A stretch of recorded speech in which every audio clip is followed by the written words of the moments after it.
Chrétiens, les prédicateurs de l'évangile de prospérité, font un deal avec Satan, le prince des ténèbres. Voici leur deal.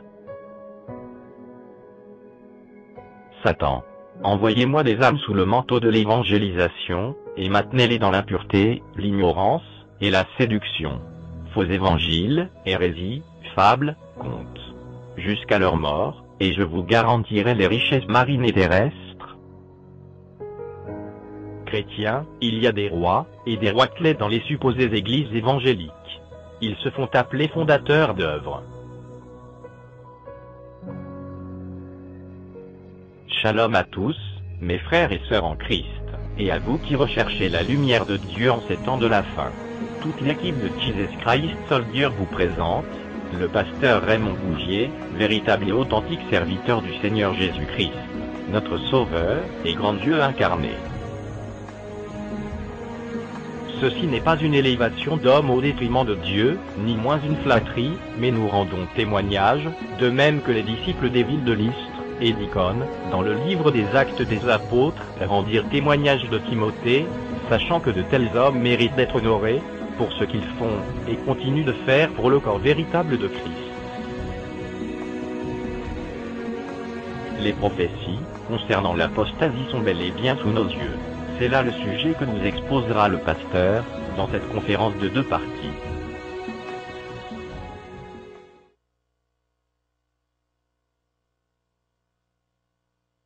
Si vous voulez bien, donc, on va continuer notre conférence. C'est la partie 2 de la conférence « L'Église en crise » et particulièrement, donc, comme les serviteurs qui étaient sur le Titanic sont allés aux portes des cabines pour avertir les gens que le bateau est en train de couler et que c'était le temps, donc, de prendre les embarcations de sauvetage. Ceux qui ne n'ont pas embarqué dans les embarcations de sauvetage sont tous morts noyés. Et nous avons besoin d'avoir une embarcation de sauvetage actuellement parce que le bateau est en train de couler. Le bateau est en train de couler. La véritable Église ne coulera jamais. Mais la fausse Église, les vierges folles, là où il y a de l'ivraie, évidemment, sont en train de couler. Alors, évidemment, j'aimerais juste vous donner quelques... On était rendu tout à l'heure à donc ces gens-là qui avaient des révélations toutes spéciales. Hein, le gars que sa femme allait mourir, hein, ce pasteur, Neville Johnson, un pasteur de Nouvelle-Zélande très connu, donc des Assemblées de Dieu. Et bientôt, il serait libre de se remarier avec une révélation merveilleuse du Saint-Esprit. Et donc, il a commis de l'immoralité, mais il a dit cependant que Dieu lui avait accordé une grâce toute spéciale pour pouvoir participer dans des aventures extra-maritales. Tout à l'heure, je parlais de Peter Popoff. On s'est arrêté là. Donc, Popoff, c'est tout un Popoff, vous voyez. Pour pas dire Patoff, vous voyez. Ce gars-là, il avait des révélations spéciales. Il était capable, dans une foule, une aréna qui contenait 10 000 personnes, de dire, il y a ici une dame qui est habillée en jaune, et vous habitez dans telle rue, à Cleveland, dans l'Ohio, ainsi de suite. La femme, au milieu de toute la foule, cet homme est vraiment inspiré de Dieu, ainsi de suite, voyez. Et il racontait des choses comme cela. Et dans ces réunions, il y avait des chaises roulantes. Et il priait. Et les paralytiques se levaient sous les applaudissements donc de la foule. Jésus est merveilleux. Jésus guérit. Jésus connaît tout. Cependant, certains païens eurent des doutes sur ce ministère-là. Les païens, pas les chrétiens. Les chrétiens, ils gobent tout, ils croient tout. Les païens sont venus, l'ont suivi dans différentes villes et ont amené un équipement électronique sophistiqué. Et là, pendant les réunions, ils ont écouté s'il y avait des conversations dans les airs. Et ils ont capté une conversation qui a passé sur les ondes de toutes les radios aux États-Unis. Do you hear me, dear? Est-ce que tu m'entends, chérie? If you don't hear me, you are in big trouble. Si tu ne m'entends pas, chérie, on est dans le trouble. Et c'était la voix de sa femme.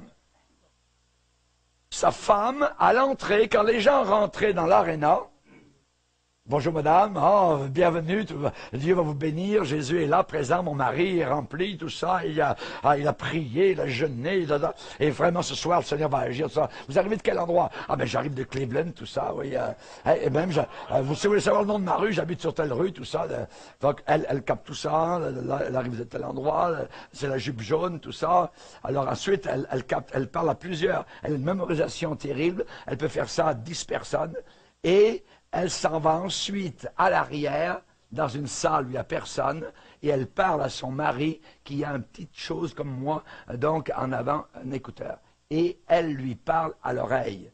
Et elle lui dit, à ta droite, il y a une dame dont la robe est jaune, elle vient de Cleveland dans l'Ohio, elle donne des renseignements qu'elle a pris de la bouche même de la personne. Mais quand on est dans une foule, qu'on arrive, tout ça, on dit des choses, tout ça, la personne ne fait pas attention, mais elle capte tout. Voyez? Et il disait des paroles comme ça. Et ce sont les païens qui ont capté la conversation que lui avait avec sa femme avec lui, donc lui sur l'estrade en avant, et elle à l'arrière dans une salle, donc totalement neutre. C'était vraiment de la fraude. Ensuite, il y a des gens qui l'ont suivi ailleurs, et ils ont remarqué que les paralytiques qui étaient dans les chaises roulantes, c'était les mêmes qu'il y avait eu une semaine auparavant. De la fraude, littéralement. Et alors, quand on lui a posé la question, vous êtes un fraudeur, ces gens-là marchent, et vous avez mis dans une chaise roulante, et quand vous priez pour eux, ils se lèvent, mais ils sont des gens, je dirais, mais c'est pour créer la foi. Ils ont toujours des réponses. Ils sont des fraudeurs, voyez, sont des fraudeurs. Vous avez particulièrement donc le Washington Post qui en a parlé à la grandeur de l'Amérique du Nord. Jim Baker, ceux qui sont assez vieux s'en rappellent peut-être, lui il a fait un chèque de 265 000 $ à sa secrétaire pour payer son silence. Parce qu'il allait régulièrement coucher avec elle, donc en Floride et tout ça. Donc, un jour, on a vu à la télévision Monsieur le grand évangéliste avec des chaînes, des menottes, emmené par la police, donc en prison. Mais ces gars-là, c'est des grands hommes de Dieu, voyez. Swaggart, c'était la même chose, rappelez-vous, visitant une prostituée. Les prophètes de Kansas. Vous savez, aujourd'hui, on est rempli de prophètes partout. Dieu me montre tout ça. N'importe quoi. Ils disent absolument tout ce que vous pensez, ils vont dire n'importe quoi. Ça vient des prophètes, c'est une école des prophètes de Kansas aux États-Unis. Et parmi ces prophètes, il y en a un qui s'appelait Bob Jones, et lui se servait de sa supposée onction prophétique, écoutez bien, pour persuader et pour demander aux femmes de se dévêtir. Dieu me montre. Ah oui. Robert Tilton. Son ministère est un évangile de prospérité. 80 millions de $ par année. Et lui, quand il reçoit les enveloppes, il ouvre les enveloppes. À l'intérieur, les gens disent, voulez-vous prier pour mon fils, ma fille? Ça, il s'en fout complètement. Il jette ça à la poubelle et il retire l'argent. Juste l'argent, l'argent, l'argent. Un autre prophète, Paul Cain, il dit, je lutte beaucoup dans 2 domaines. L'alcool et l'homosexualité. Ah ouais? Cet homme-là a été adultère avec une liaison avec une femme pendant 14 ans, à part sa femme. Là, c'est les prophètes, les grands prophètes. Ceux qui se disent prophètes, là, qui vont pour séduire les chrétiens. Il n'y a pas un chat à la réunion de prière, mais si un prophète arrive en ville, tout ça, c'est plein toute la nuit. C'est abominable. Ce prophète Paul Cain a déclaré, ceux qui ont un niveau spirituel élevé ont le droit de s'engager dans une relation sexuelle extramaritale, sans commettre adultère. Ce sont des relations du royaume. Ils font croire n'importe quoi aux gens. N'importe quoi. Benehin. Vous savez qu'il a divorcé de son épouse à une époque? Oui, ben oui. Et en 2010, le journal aux États-Unis, le National Enquirer, a montré la photo de M. Benehin, main dans la main avec une femme, Paula White, en train de quitter un hôtel 5 étoiles à Rome. Le 23 juillet 2010, ils ont passé 3 nuits dans un hôtel 5 étoiles où Benehin avait faussé son identité pour ne pas être reconnu. Les deux ont nié les accusations. Ils étaient venus supposément tous les deux à Rome pour faire un don financier au pape. Ça s'aggrave de plus en plus. Maintenant, M. Benehin a remarié son épouse, a été remarié, imaginez, par le patriarche pentecôtiste Jack Hayford, Maillet, en 2012. Et la femme de Benehin l'avait divorcé parce que supposément il y avait des différences irréconciliables. Et lui, Benehin, a dit qu'il y avait eu divorce à cause de l'addiction de sa femme aux prescriptions de drogue. N'importe quoi. N'importe quoi. Quand vous allez dans ce milieu-là, chers amis, c'est un inoptiseur, un mystique catholique. Dans les émissions où il y a toujours la photo du pape derrière. Et vous allez voir dans la conférence comment que ces gars-là, ce qu'ils croient. Parce que quand vous les voyez dans les arénas, ils ne disent pas ce qu'ils croient. Il faut étudier un peu plus loin pour savoir, est-ce qu'il voyage avec sa femme, sa secrétaire? Est-ce qu'il paye ses impôts? Est-ce qu'il voyage en jet super classe? Comment ils vivent, ces gars-là? Vous voyez? Ce sont des retrousseurs, je dirais, de poches remplies d'argent. Ils veulent de l'argent. Maintenant, ces gens-là disent pour la plupart que nous sommes des petits dieux. Si vous entendez votre pasteur vous dire que vous êtes des petits dieux, ce gars-là est un faux prophète ou il ne sait pas ce qu'il dit.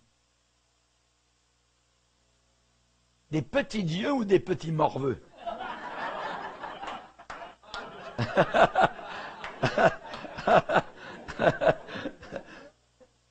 Le mouvement de la foi a une conception particulière. C'est que les hommes sont des petits dieux. Vous ne le saviez pas? Madame, ma sœur, tu es une déesse. Tu es divine. Tu as des pouvoirs. Et mes frères, vous êtes des dieux. Des petits dieux, mais vous êtes des dieux. Vous voyez? Orgueilleux. Il y a 4 erreurs spirituelles, 4 défectuosités dans tout cela. C'est qu'il y a premièrement la déification de l'homme. L'homme devient Dieu, ou des dieux. Dieu, le vrai, est réduit à un grade inférieur. Il est à notre service. Un Père Noël. Et il y a la déification de Satan. Satan a tous les pouvoirs. Et Jésus est réduit à un grade inférieur. Dans la déification de l'homme, dans leur théologie, l'homme fut créé comme un duplicata, écoutez bien, un duplicata exact de Dieu. Vous êtes une copie papier carbone de Dieu. C'est ce que Benehin dit, Kenneth Hagin, Kenneth Copeland, Avan Zinni, ainsi de suite. Maurice Cerullo, vous voyez. Incluant, ces gars-là sont capables de donner les mesures de Dieu, le poids de Dieu, sa hauteur, sa forme et même la largeur de sa main. Ah oui. Dieu, pardon. Plus tard. Dieu est réduit à un grade inférieur, c'est-à-dire que le statut de Dieu, Dieu devient un garçon de service. Comme un restaurant. Ça va bien à table, que voulez-vous, tout ça. Hein? Dieu, il est à notre service, vous ne saviez pas. Il est à notre disposition, hein, pour tous nos moindres désirs, nos moindres volontés. Dieu devient avec ces gars-là un Père Noël bonasse, gobe-mouche, naïf, faible, aveugle au péché. Péché. Dans le Nouvel Âge, le Dieu qu'ils ont dans le Nouvel Âge, c'est le Dieu que ces gars-là ont. J'ai une revue du Nouvel Âge. Il y a un article sur la théorie de Dieu. Ils disent, en fait, cette loi de karma pourrait bien être une analogie intellectuelle et spirituelle aux lois de préservation de l'énergie et de la matière qui régissent le physique, comme la règle, par exemple, qui dit que la somme du positif et du négatif doit être la même. Vous avez compris?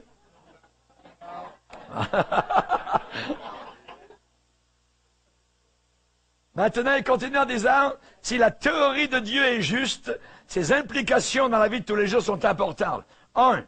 Dieu ne peut rien exiger de nous pour son propre contentement.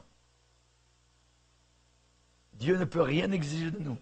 Deuxièmement, Dieu ne peut rien rejeter de nos actions et de ce que nous sommes, et encore moins, Dieu ne peut pas haïr.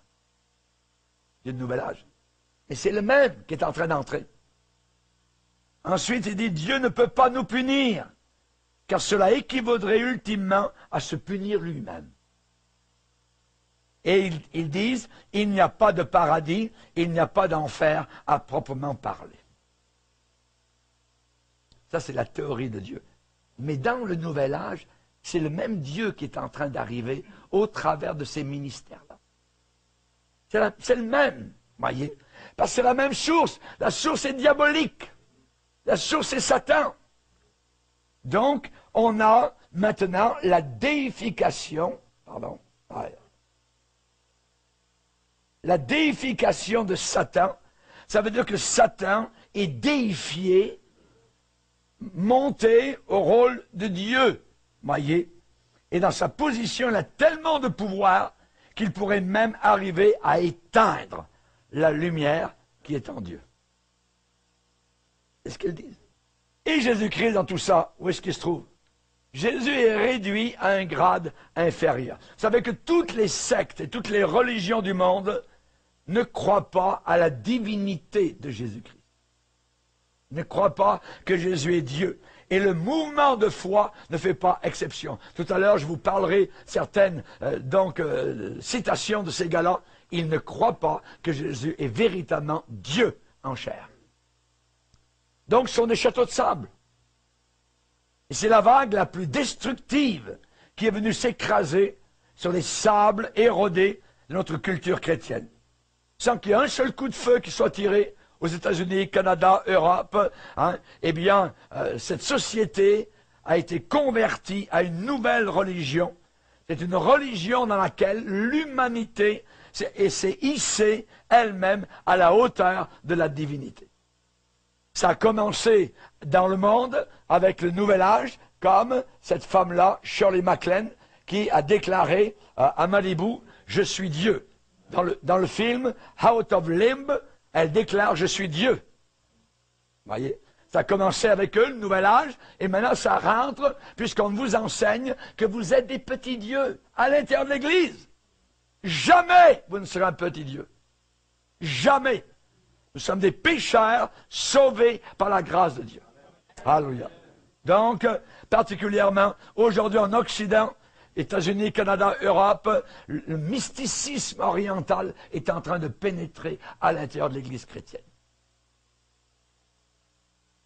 L'occultisme, le yoga. Nous avons des églises chrétiennes, évangéliques, où maintenant on a des séances de yoga à l'intérieur, où l'on adore les démons. Littéralement. Il y a une multitude de sectes. Et dans la Bible, il est dit, ils sont remplis de l'Orient. Ils sont remplis de l'Orient. Dans Ésaïe chapitre 2, verset 6. Donc, qu'est-ce qui se passe? C'est que toutes les religions de l'Orient sont en train d'entrer maintenant en Occident. Vous avez vu comment les païens commencent maintenant à aimer l'hindouisme, à aimer le bouddhisme, à aimer la relaxation, à aimer le yoga, ainsi de suite. Mais ça rentre à l'intérieur de l'Église, mais avec un Jésus. Ah oui, il faut qu'il y ait toujours la Bible, mais ça rentre aussi à l'intérieur. Et nous devons faire très attention, très très attention. Donc, ils ont gagné un taux alarmant de crédibilité. Et on a des livres particulièrement, donc aujourd'hui, comme Je suis Dieu, waouh, Lise Bourbeau, hein, particulièrement, donc, en train de dire ça. Un autre livre, waouh, Je suis Dieu, tu l'es aussi. Directement, ils le disent. Et nos pasteurs l'enseignent. Vous êtes des petits dieux. Voyez? Donc nous sommes constamment bombardés avec l'idée que tout est un, tout est Dieu, l'homme est Dieu. On penserait que les gens, je dirais, qui se disent chrétiens seraient vraiment dégoûtés de cela, voyez, prouveraient du refus, de l'aversion, d'entendre de tels propos. Non, pas du tout. Il y a une foule maintenant, donc, de pasteurs, d'enseignants religieux qui trouvent un très grand délice à proclamer leur propre divinité. Proclament leur propre divinité tout en se servant du nom de Jésus. Qu'est-ce que Jésus a dit quand il a parlé de la fin des temps? Ils viendront sous mon nom. Sous mon nom. Voyez. Ça veut dire qu'ils vont se servir de mon nom et ils séduiront une multitude. Les enseignants de la foi se font une joie, je dirais, de promouvoir tout cela. Et dans leur univers, qui est sans dessus-dessous, un univers, je dirais, bien souvent impur, sale, dans leur monde à l'envers, l'homme est promu à la divinité, Dieu est réduit à la servitude, Satan est propulsé dans l'orbite de Dieu, et Jésus-Christ s'écrase, il est vaincu sur la croix, et il va naître de nouveau en enfer.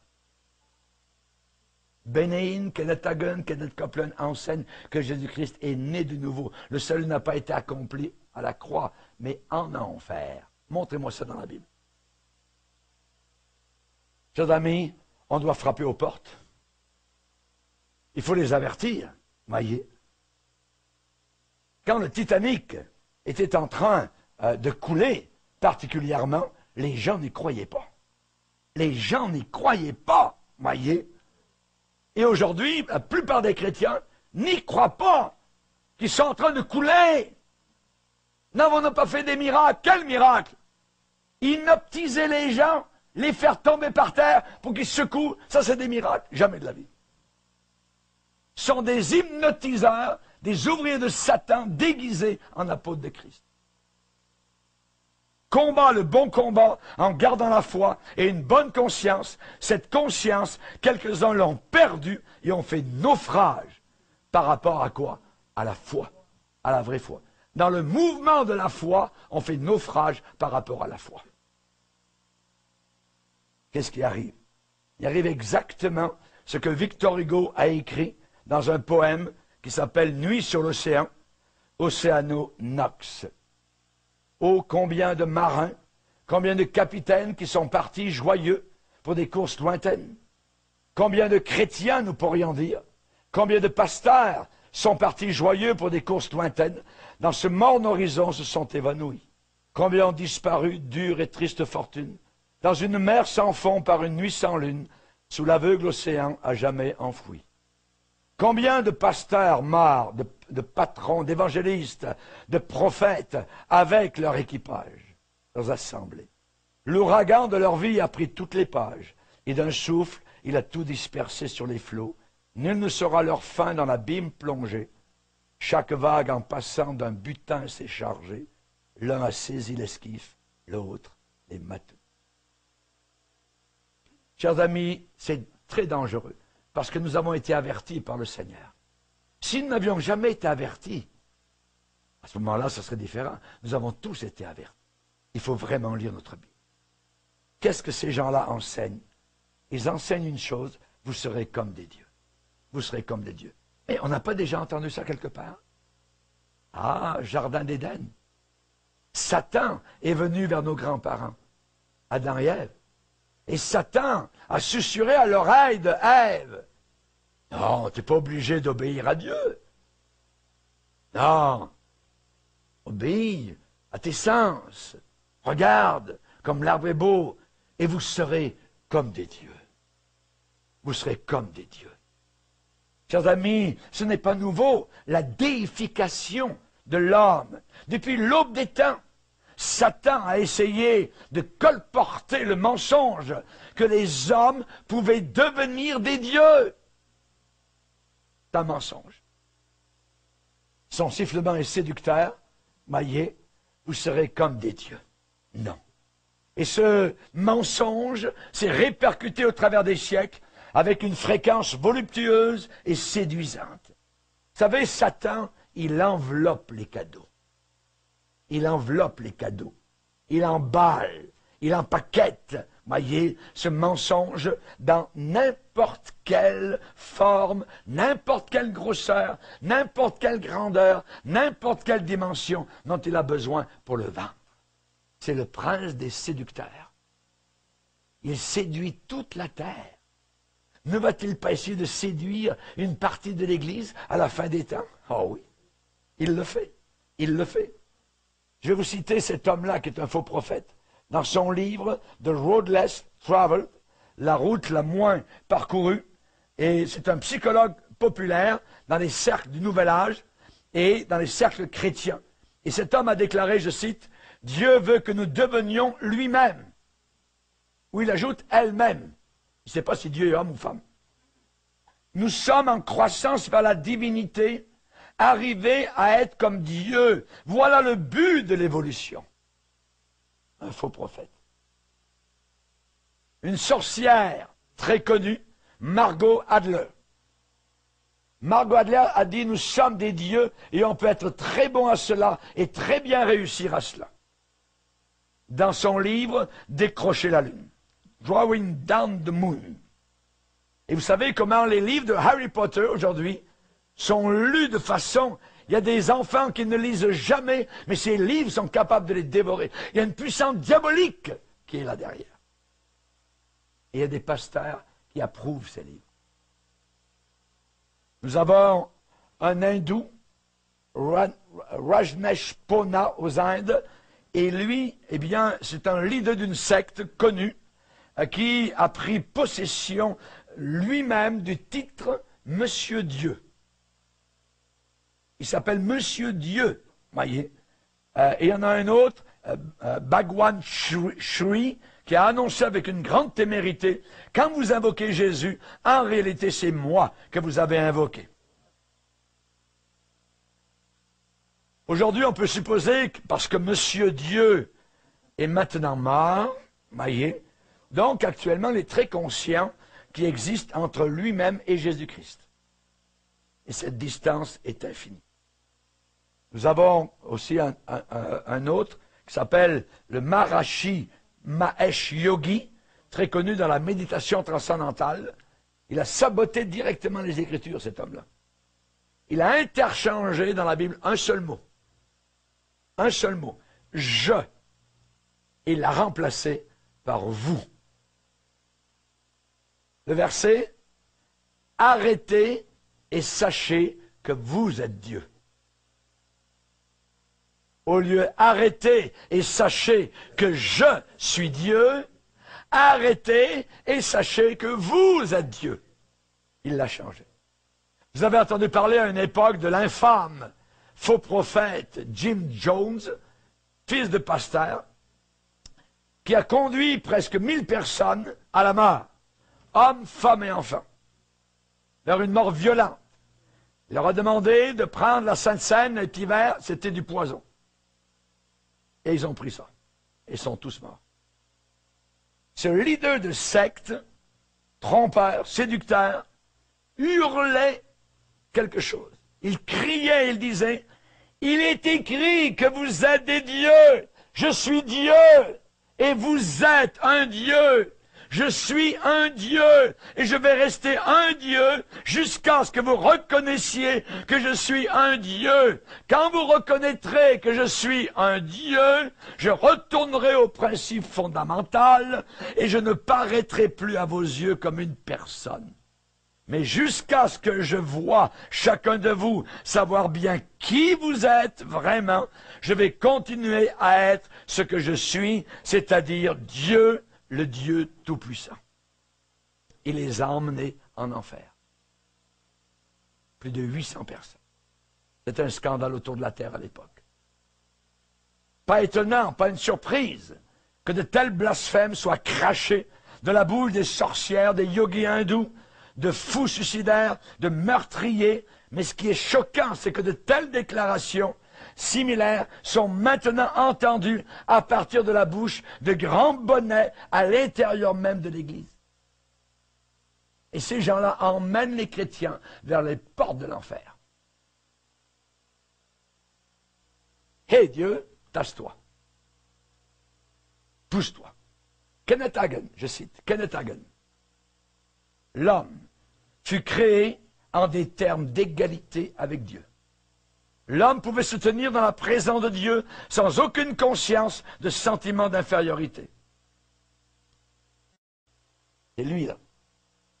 Faux prophète. Il est déjà mort, lui aussi.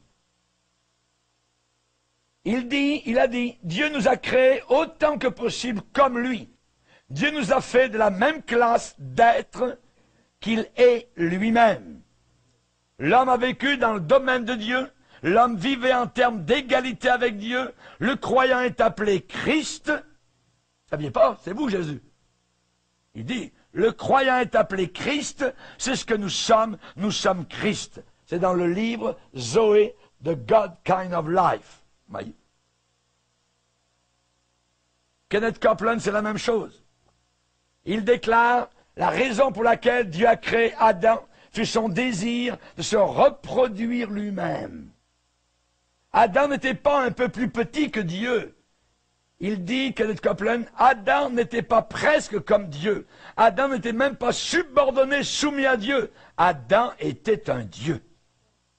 Sermon sur cassette, Fort Worth, au Texas, côté numéro 1, numéro de la cassette 01-3001.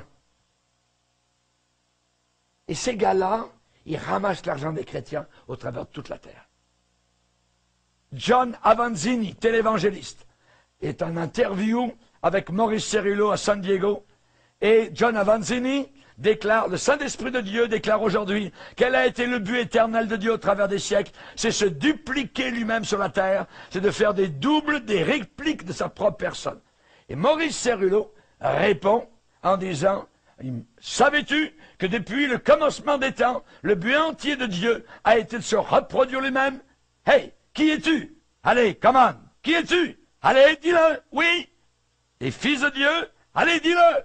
Et ce qui œuvre à l'intérieur de nous, mon frère, c'est la manifestation de l'expression de tout ce que Dieu est et de tout ce que Dieu a.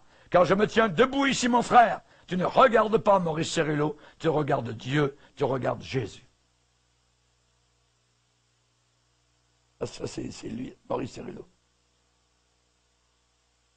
Et nous avons des chrétiens, pas loin d'ici, qui aiment Maurice Cerullo, seraient prêts à se mettre à genoux devant ce gars-là. Tout ça, c'est juste un appétiseur. Voyez, un amuse-gueule. On est juste au décapsuleur, ça va plus loin. Voyez, c'est juste l'ouvre-boîte. Quelle boîte? Une boîte de Pandore. C'est la sorte de langage qui est utilisé par les docteurs de la foi. Ça ressemble étrangement à des sectes connues. Un autre qui s'appelle Charles Capps. Charles Capps, lui, il déclare, Dieu s'est dupliqué dans son genre. Dieu a fait un double de sa sorte. Adam était une reproduction exacte du genre de Dieu. Une duplication exacte, un double exact du genre de Dieu. Dans son livre Autorité dans les trois mondes, Harrison House, 1982. Herbert W. Armstrong, fondateur de la secte l'Église de Dieu mondiale. Lui, il a reflété les sentiments de Charles Capps. Et je cite ce qu'il a déclaré, Herbert W. Armstrong. Alors que Dieu se révéla à plusieurs reprises, son but était de se reproduire lui-même dans ce qui peut très bien devenir des milliards de dieux en personne. Pourquoi le Créateur Dieu a-t-il placé l'homme sur la terre? Pour le but suprême et ultime de se reproduire, se recréer lui-même. Dans le mystère des siècles, à Pasadena, en Californie, en 1985. Et ceci n'est pas un cas isolé, voyez, parce que les mots dupliquer, duplication, se reproduire, reproduction, faire un double, apparaissent constamment dans les discours des enseignants des mouvements de la foi. Kenneth Copeland en parle, Maurice Cerullo, Avanzini, Kenneth Hagin, Benehin, ainsi de suite. Dans le collège Rhema, où c'est le directeur Hagin Jr., eh bien, là aussi, on enseigne cela. Et actuellement, il y a un de ces endroits de fausseté directement à Drummondville. Ils sont là, ils enseignent. Un collège biblique, donc de Rhema, directement donc ici. Donc, faire très attention, c'est pas loin. Voyez. Est-ce que ces gens-là, en réalité, sont radicaux, voyez. Nous sommes des dieux, vous êtes un Dieu, vous êtes Christ, vous êtes Jésus, c'est vous Jésus. Les Mormons. Imaginez les Mormons, et vous connaissez comment les Mormons sont faux, voyez. Un Mormon qui a écrit, ce Mormon s'appelle Stephen Robinson, il a posé la question, Are Mormons Christians? Est-ce que les Mormons sont des chrétiens? Nous, les chrétiens, nous répondons non. Parce qu'ils ne croient pas à la divinité de Jésus-Christ. Ouais. Et, pour dire, ces enseignements du mouvement de la foi sont tellement bizarres, blasphématoires, que même ceux qui sont dans les sectes, comme les Mormons, ne croient pas cela. Et Stephen Robinson, qui est un érudit mormon de Salt Lake City, dans son livre « Est-ce que les Mormons sont chrétiens ?», il parle des enseignants de la foi, du mouvement de la foi. Et je cite ce qu'il déclare. En fait, les Mormons ne peuvent pas être d'accord avec la doctrine de la déification de l'homme, telle que comprise par la plupart de ces évangélistes, car dans notre Église des Mormons, nous croyons que nous recevrons le plein héritage divin seulement après une résurrection glorieuse. Donc, ils ne croient même pas ça. Imaginez, dans les sectes, ça va tellement loin, je dirais chez nous, on va dire, dans notre camp, que même les Mormons n'arrivent même pas à rejoindre ces gars-là. Donc, les Mormons réalisent l'absurdité de l'Église chrétienne, vous voyez. Donc, ils croient que l'homme peut un jour devenir des dieux. Voyez. Donc, évidemment, ces faux docteurs, à l'intérieur de l'Église chrétienne, prennent la description de l'homme fait à l'image de Dieu, la tordent en une monstruosité. Kenneth Copeland déclare que nous n'avons pas un Dieu en nous, mais que nous en sommes un, nous-mêmes, et que Jésus n'est plus le seul Fils engendré de Dieu. Rendez-vous compte? Rendez-vous compte, le séducteur? Kenneth Hagin, lui, écrit, « Le chrétien est appelé Christ, et c'est ce que nous sommes Christ. Le chrétien est autant une incarnation de Dieu que Jésus de Nazareth. Il y a une réelle incarnation dans la nouvelle naissance. » Vous ne saviez pas? Quand vous êtes né de nouveau, quand vous avez été sauvé, vous êtes devenu Jésus. C'est abominable. C'est abominable. Voyez.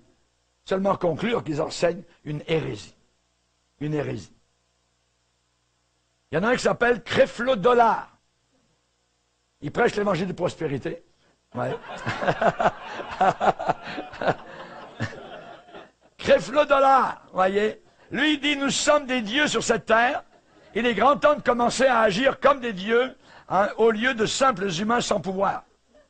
Il a été arrêté par la police en 2012, le 8 juin, pour avoir voulu étouffer sa fille. Ou attaquer sa fille. Abominable. Très bon chrétien, voyez, un beau petit Dieu, voyez. Maintenant, cette phrase, petit Dieu, petit Christ, voyez, attention. Qu'est-ce que nous, chrétiens, véritablement, nous sommes? Nous avons été adoptés comme des fils de Dieu, par adoption. Ça, on est d'accord. Nous sommes habités par le Saint-Esprit. On est d'accord.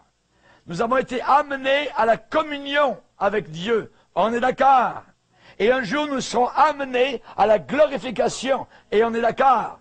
Voilà ce que nous sommes. Mais nous ne serons jamais des petits dieux.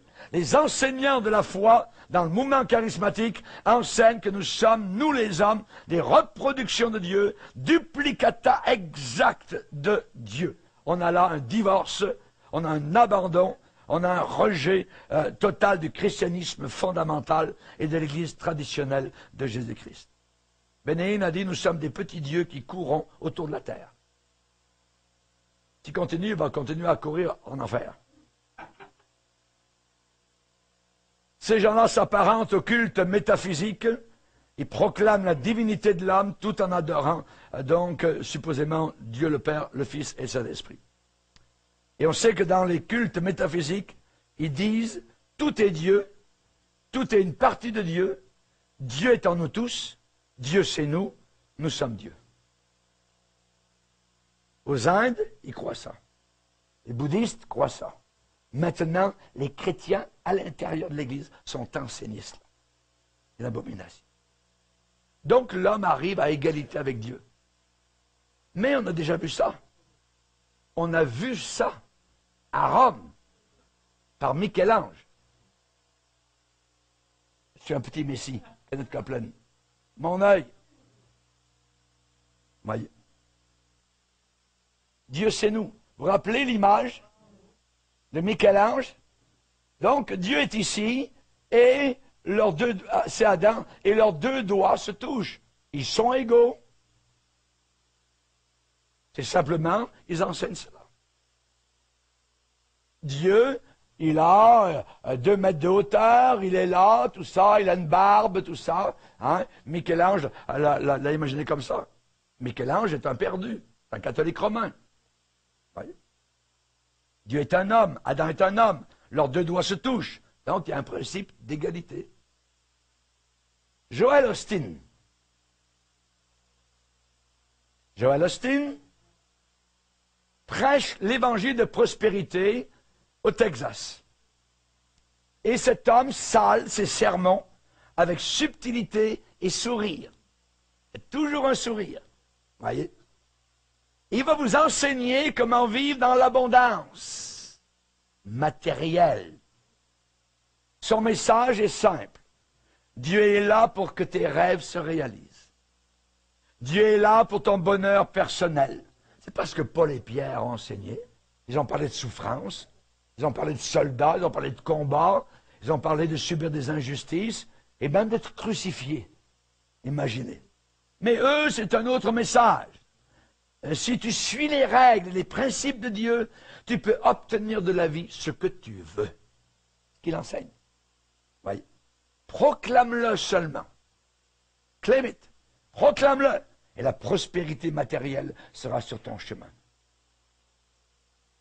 Chers amis, d'un point de vue de marketing, c'est une formule efficace. C'est la pensée positive. Mais cet homme-là est en train de dire des platitudes sans profondeur. Il prêche un évangile de cupidité, un évangile de matérialisme, de la promotion de soi-même, l'estime de soi-même, un évangile psychologique. Cet homme-là croit à l'universalisme, c'est-à-dire que tout le monde un jour va être sauvé. Qui est-il, comme le pape François l'a dit, il a dit la même chose. Qui est-il, lui, pour dire que les homosexuels ne seront pas sauvés? Le pape François a dit cela, et lui aussi dit la même chose. Et Billy Graham aussi. Billy Graham dit que les musulmans ont Christ en eux, même s'ils ne le savent pas. Et ils vont aller au ciel comme nous. Donc, on n'a plus besoin d'envoyer des missionnaires. Puisque de toute façon, ils sont sauvés. Qu'est-ce qu'il a fait pendant des années, courir autour de la terre, lui? Il est devenu un faux prophète. Jésus-Christ n'est plus le seul et unique chemin pour aller au ciel. Il y a d'autres manières pour aller au ciel. Donc la Bible, cette phrase-là, il faut l'enlever, il faut la déchirer. Nul ne vient au Père que par moi. Ces gens-là disent qu'il y a d'autres moyens. Il y a d'autres moyens. Et quand ces gens-là passent à la télévision, comme par exemple une grande émission comme Good Morning America, quand on leur pose la question à Billy Graham, à Joel Osteen, si les gens ne croient pas en Jésus, est-ce que vraiment ils iront au ciel ou pas? La réponse de ces hommes-là est toujours la même. I don't know. Je ne sais pas. Je ne sais pas. Vous pouvez voir ça sur la télévision, on les voit en train de dire ça. Je ne sais pas. I don't know. Ils ne savent pas. Tout d'un coup, ils ne savent pas. Ah oui? Moi, je sais. La Bible est un livre de certitude. Nous savons que Jésus-Christ est venu. Nous savons que ceux qui ne croient pas en lui ne seront pas sauvés. Jésus dit, si vous ne croyez pas ce que je suis, vous périrez tous également. C'est lui qui a parlé de l'enfer éternel. Voyez. Chers amis, nous sommes dans de beaux draps avec des gars semblables. C'est terrible, voyez. Donc, c'est servir Dieu ou se servir de Dieu. À leurs yeux, Dieu est à peu près comme ça, voyez. À peu près pareil. Une autre, c'est Joyce Meyer. Elle prêche l'évangile de prospérité. Voyez. Être en santé, argenté et huppé. T.D. Jakes, gros pasteur noir au sud des États-Unis, cet homme-là est passé à un poste de télévision qui s'appelle TBN, Trinity Broadcasting Corporation. Le problème, c'est que cet homme ne croit pas à la Trinité. Mais c'est pas grave. On l'invite pareil. Il fait partie de ce qu'on appelle les pentecôtistes unis. Le Père n'existe pas, le Saint-Esprit n'existe pas, il y a Jésus seul. Et si vous avez été baptisé dans l'eau au nom du Père, du Fils, du Saint-Esprit, alors vite, il faut vous refaire baptiser tout de suite au nom de Jésus, ce nom, parce que vous êtes perdu.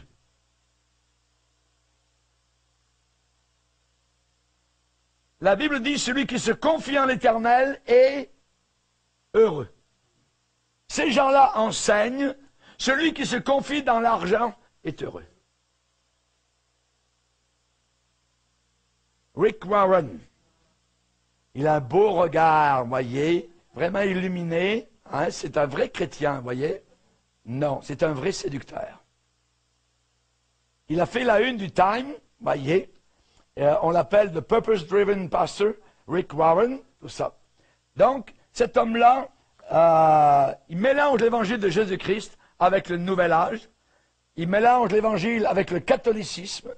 Il nous demande de méditer comme les moines catholiques à l'intérieur des monastères. Il faut évangéliser main dans la main avec les musulmans qui croient. Il l'enseigne. Voyez, il a reçu Obama dans son église. Obama est un antichrist. C'est un homme qui croit dans les relations homosexuelles. Il a déclaré, c'est l'ami de monsieur. Il enseigne le succès, la réussite, la prospérité, le positivisme.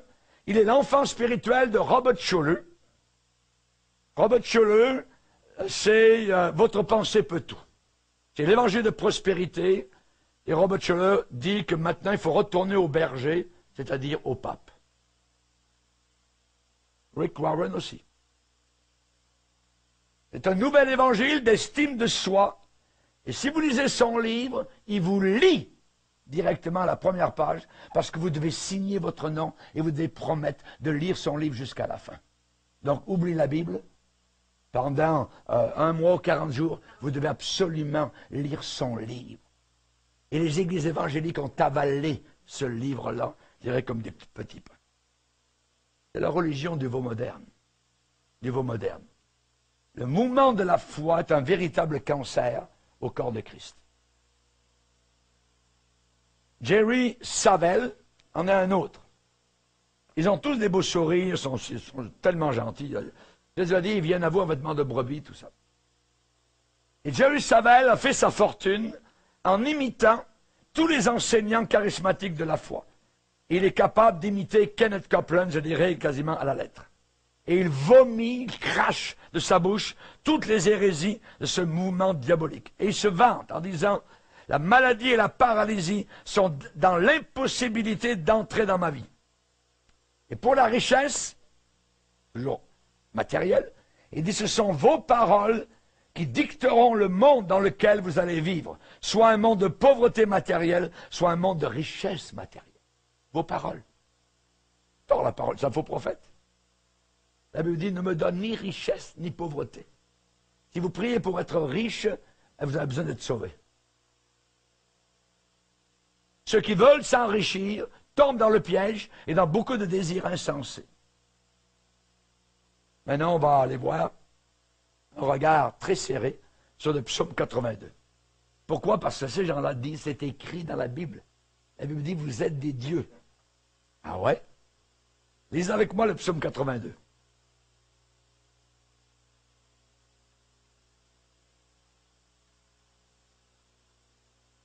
Psaume 82.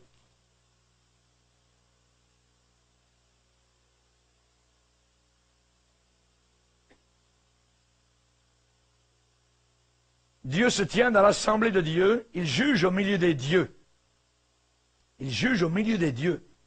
Jusqu'à quand jugerez-vous avec iniquité et aurez-vous égard à la personne des méchants? Rendez justice aux faibles, à l'orphelin, faites droit aux malheureux et aux pauvres, sauvez le misérable et l'indigent, délivrez-les de la main des méchants. Ils n'ont ni savoir ni intelligence, ils marchent dans les ténèbres, tous les fondements de la terre sont ébranlés. J'avais dit, vous êtes des dieux, vous êtes tous des fils du Très-Haut, cependant vous mourrez comme des hommes, vous tomberez comme un prince quelconque. Et ces gens-là tirent leur doctrine de ce passage. De ce passage. Avec beaucoup d'attention, dans le mouvement de la foi, on cite Jean, chapitre 10, versets 31 au 39, où Jésus recite ce passage-là. Et dans ce passage, Jésus est sur le point d'être lapidé parce qu'il proclame être Dieu. Toi qui es homme, tu te fais Dieu. Jésus répond à ses opposants en citant « J'avais dit, vous êtes des dieux ».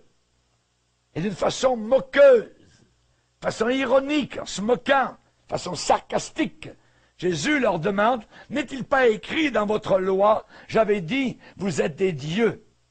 Et devant ce verset, les faux prophètes le tordent et disent « Jésus l'a dit, je le crois, le fait est établi, nous sommes des petits dieux ». Paul Quartz, président de TBN, a dit « Je suis un petit dieu, vous les critiques, ôtez-vous de mon chemin. Be gone ». Voyez, ouais. Avant de capituler, avant de lâcher, d'abandonner devant la doctrine des petits dieux, il faut vraiment regarder le psaume 82. Et je vais vous le dire rapidement, ici le Seigneur parle à des juges. Les juges d'Israël qui étaient iniques. Et quand vous allez devant un juge en cour, vous attendez à ce que Dieu parle par la bouche du juge. Dieu utilise le juge, normalement, pour donner un bon verdict. Mais ici, les juges étaient corrompus, achetés. Et Dieu avait dit, vous êtes des dieux, ça veut dire, vous êtes des juges qui normalement apportaient le conseil de Dieu. Vous êtes, cependant, vous mourrez comme des hommes, vous tomberez comme un prince quelconque. Il va dire, jusqu'à quand jugerez-vous avec iniquité, jugerez-vous? Aurez-vous égard à la personne des méchants? Rendez justice aux faibles, à l'orphelin, ainsi de suite. Donc, les juges remplacent Dieu. Ils ne sont pas Dieu. Mais, normalement, ils font le travail de Dieu. Et à cette époque-là, eh bien, ils ne le faisaient pas. Et j'avais dit, vous êtes des dieux, dans le sens, vous êtes normalement des gens qui parlaient avec justice, qui donnaient de bons verdicts, mais vous mourrez comme des hommes. Vous n'avez aucune divinité. Voyez, on comprend le passage. Donc, si les enseignements du mouvement de la foi ont raison dans leur interprétation, alors les chrétiens doivent s'excuser devant le royaume des sectes, voyez. Mais une telle excuse ne sera pas nécessaire. Pourquoi? Parce que si Jésus avait enseigné la doctrine des petits dieux, Jésus serait confus, car il venait d'enseigner qu'il y a un seul Dieu. Écoute Israël, le Seigneur notre Dieu est l'unique Seigneur.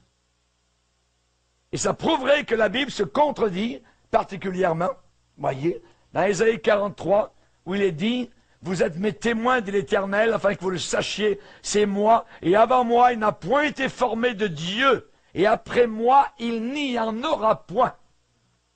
Alléluia! Amen. Ésaïe 44, verset 6, voyez. Ésaïe 45, 6 fois, il n'y a pas d'autre. Je suis l'Éternel, il n'y en a pas d'autre. Or, moi, il n'y a pas de Dieu. Verset 6, il n'y en a point d'autre. 14, il n'y a point d'autre Dieu que lui. Verset 18, je suis l'Éternel, il n'y a point d'autre. Verset 21, il n'y a point d'autre Dieu que moi. Je suis le seul Dieu juste et qui sauve. Tournez-vous vers moi, vous serez sauvés, vous tous qui êtes aux extrémités de la terre, car je suis Dieu, il n'y en a pas d'autre. 1, 2, 3, 4, 5, 6. Imaginez, dans Ésaïe 45, il n'y a pas d'autre Dieu. L'homme ne sera jamais Dieu. Nous sommes des pécheurs, sauvés par un Dieu qui nous aime, qui a envoyé son Fils Jésus. Amen. On va terminer là, gloire au Seigneur. et que Dieu nous aide. Je vous ai donné un peu le goût. Continuez vos recherches. Amen. Et que le Seigneur vous aide. On va se lever ensemble.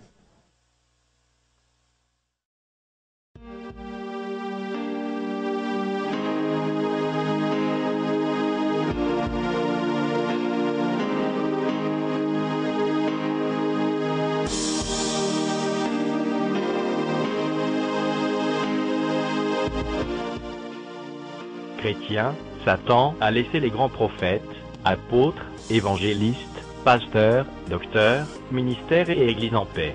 Ce qui semble bizarre, est qu'il est en furie contre l'épouse de Jésus-Christ et ses apôtres, prophètes, évangélistes, pasteurs et docteurs authentiques.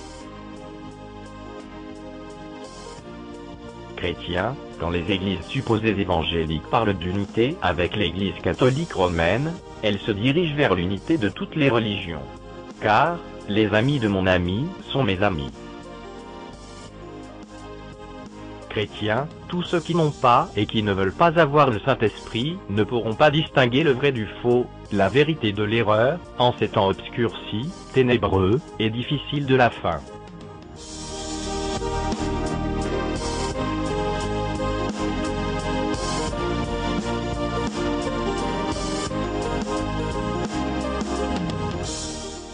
Que celui qui est sage prenne garde à ces choses.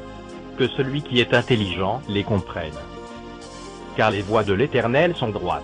Les justes y marcheront, mais les rebelles y tomberont.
Shalom à tous.